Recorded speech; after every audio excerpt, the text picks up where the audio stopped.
My parents skipped my MIT graduation to watch my sister's ballet recital, and that was the day I finally cut them out of my life. When my cousin's Facebook post about the ceremony went viral in our small Ohio town, my mom's phone blew up with messages from her church friends. My dad stopped speaking to her for a week. My sister threw a fit online that only made her look worse. The family fell apart, and for once, I didn't try to fix it. I'm Noah, 26, a software engineer in Boston. Everything I have, I built from scratch, no help from them. Growing up, I was the quiet one fading into the background while my sister, Ava, 19, twirled her way into the spotlight. She's been henricing since she was 5. And yeah, she's talented. By high school, she was getting lead roles in regional productions. But for my mom, Linda, 50, and my dad, David, 52, Ava's talent became their entire personality. It was like I stopped existing the moment she learned to point her toes. When I was a kid, it wasn't all bad. Mom helped me with math homework and pinned my science fair ribbons to the fridge. Dad used to take me fishing on weekends. Just the two of us talking about nothing that really mattered. But when Ava came along, everything shifted. By the time she was 10, Mom had turned full-stage mom, scheduling her life around rehearsals, competitions, and recitals. Dad didn't fight it, he just went along like always. Meanwhile, my own accomplishments, National Merit Scholar, debate team captain, barely earned a nod before Mom pivoted to Ava's next big performance. Then came the money. My parents drained the college fund my late grandma Eleanor had set up for me, using it to pay for Ava's private ballet lessons and costumes. They called it family priorities. I found out in high school when I overheard Mom telling a neighbor the fund was mostly gone because ballet's expensive. I worked 2 jobs, tutoring and bagging groceries, to cover what scholarships didn't. Ava, on the other hand, got a shiny new red Honda for her 16th birthday. I drove an old Corolla I bought myself. The only one who ever said the T Eleanor out loud was Grandpa Henry, my dad's father. He lived 4 hours away in upstate New York, but he called every Sunday to ask about my coding projects or MIT applications. Once at Thanksgiving, he told Mom straight up she was neglecting me.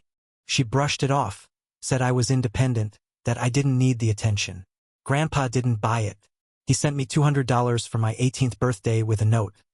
For the kid who's going to change the world. Don't let them dim your light. That note's still in my desk drawer. I tried for years to win their approval. I thought if I aced my AP classes, got into MIT, landed internships, maybe then they'd notice. When I finally got my acceptance letter, Mom said, "Oh, that's great." Then spent dinner talking about Ava's Nutcracker solo. Dad clapped me on the shoulder and said he was proud, but they didn't even come to my high school graduation. Ava had a dress rehearsal. Grandpa Henry drove down instead. He took me to a diner and said, "You're enough, Noah. Stop chasing people who don't see it." During sophomore year at MIT, I met Julia, my fiancé now.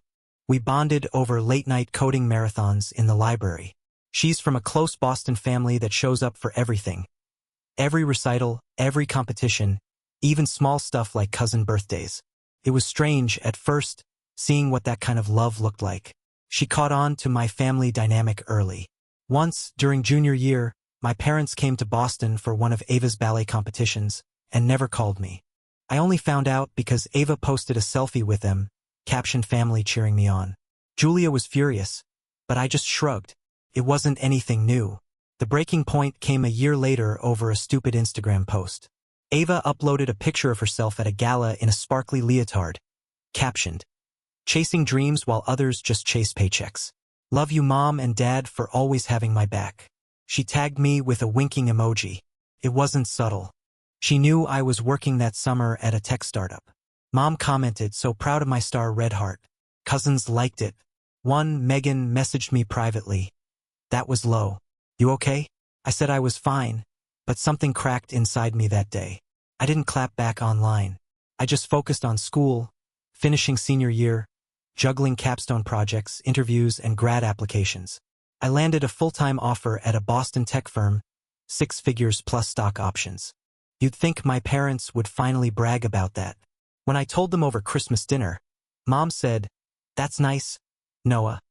Then pivoted to Ava's audition tape for a New York ballet company. Dad just nodded. Later, Grandpa called, thrilled. "You're building something real," he said. "Don't let their nonsense stop you."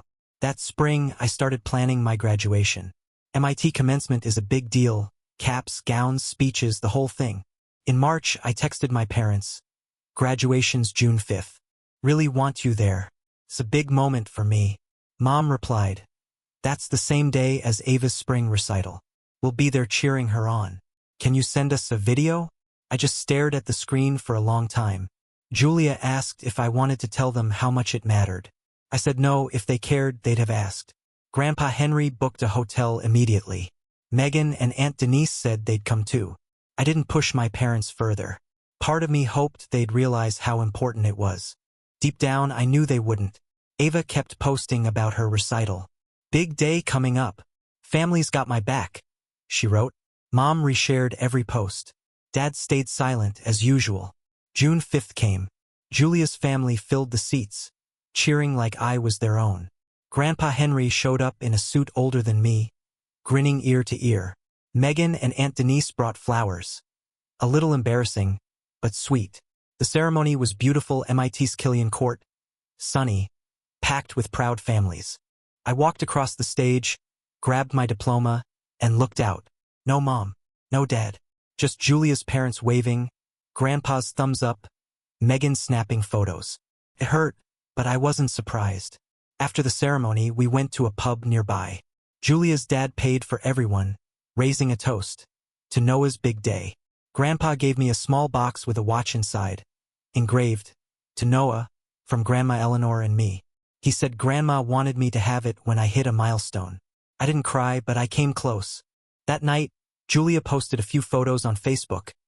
Me in my cap and gown, smiling with her and Grandpa. Her caption read, "Couldn't be prouder of Noah. MIT grad, self-made and surrounded by people who show up." She didn't mention my parents. She didn't have to. I didn't check my phone much after that. Julia and I went camping in Maine for a week to celebrate. No service, no noise, just the two of us. Felt good to disappear. What I didn't know was that Megan's post was exploding back home. Friends from high school, neighbors, Mom's church group, everyone saw it. By the time we got back, the comment section was a war zone. When I turned my phone on, it nearly crashed from notifications. For a moment, I thought someone had died. Then I saw Megan's post. People were furious. Where were Linda and David? They missed MIT for a Henris recital? Someone from Mom's book club tagged her. Is this true? Mom wrote a long, defensive paragraph. Noah didn't make it clear how important this was. We thought it was just a ceremony. The replies shredded her. You didn't even ask what it was. Another said, my kid graduated community college and I was there. MIT? Really? Mom texted me, first angry. How could you let Megan post that? You're humiliating us. Then desperate. Please call me. Everyone's messaging me about this. Dad left a shaky voicemail. Noah, I'm sorry. I didn't realize we messed up. Ava sent a string of texts, real mature. Making Mom cry because you're jealous of me. Pathetic. I didn't reply. Julia read them and said, they don't get to guilt you. This is on them. The next day, Grandpa called. He'd already heard. He drove to Ohio and sat them down in their living room. He told me later he didn't yell, just laid it out. You've spent years pretending Noah doesn't exist. You failed him. Now everyone knows it. Dad just sat there, staring at the floor. Mom tried to defend herself, said Ava's recital was a once-in-a-lifetime event. Grandpa shut her down. And your son's MIT graduation wasn't? A few days later, Dad asked to meet me halfway between Boston and Ohio. Julia said it might help, so I went. He looked exhausted, dark circles, hands trembling slightly. Before I even sat, he started talking. I screwed up, Noah. I should have been there. I let your mom run things because it was easier than fighting. I was wrong. He said he told Mom things had to change or he was done. I'd never heard him talk like that before. He was ashamed, especially after Grandpa's visit. He even brought up the college fund, promising to pay it back, bit by bit. I told him I appreciated it, but trust wouldn't come back overnight. He nodded like he already knew.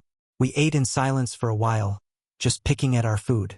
Before he left, he handed me a card with $50 inside. The note said, College Fund, Month 1. It wasn't much, but it was something. Mom wanted to meet next, this time with Dad and Julia present. We met at the same diner. Mom looked wrecked, messy hair, red eyes. She started with, "You should have told us it was a big deal." I cut her off. "I told you it was my graduation. You didn't even ask what it was. You just picked Ava's recital." She broke down crying, saying she thought Ava needed them more because her career was fragile. I told her she didn't support Ava. She obsessed over her and forgot about me. I listed everything: the college fund, the birthdays, the robotics awards. She kept repeating, "I'm sorry," but it felt hollow. Dad said they'd started counseling.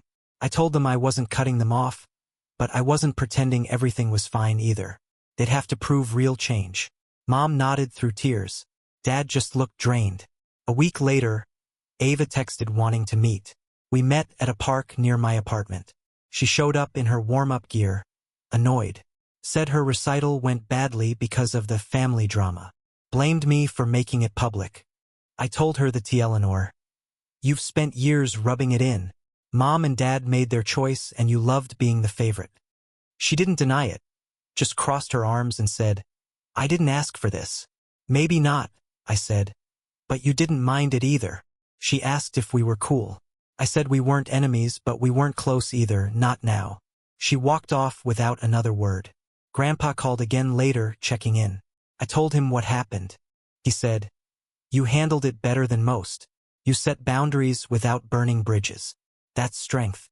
Work picked up. My team at the tech firm launched a new app, and I was leading the back end. The rollout went great. My boss hinted at a promotion. Julia and I started saving for a condo, something small, but ours. Life moved forward, even if the family stuff was still tender. Dad kept his promise. Every month, a small Venmo transfer showed up: $130, $50, sometimes $100, labeled college fund. He added notes. Month 2, working on it. Said counseling was helping him speak up more. Mom went a few times but quit. Said it was too hard. She texted apologies here and there, but I told her I didn't want words. I wanted actions. She said she was trying. I didn't hold my breath. Ava's ballet career hit a rough patch. She didn't get into Juilliard and took a gap year. Her Instagram went quiet. Some of her Henris friends even commented on Megan's viral post, teasing that she'd peaked at 19.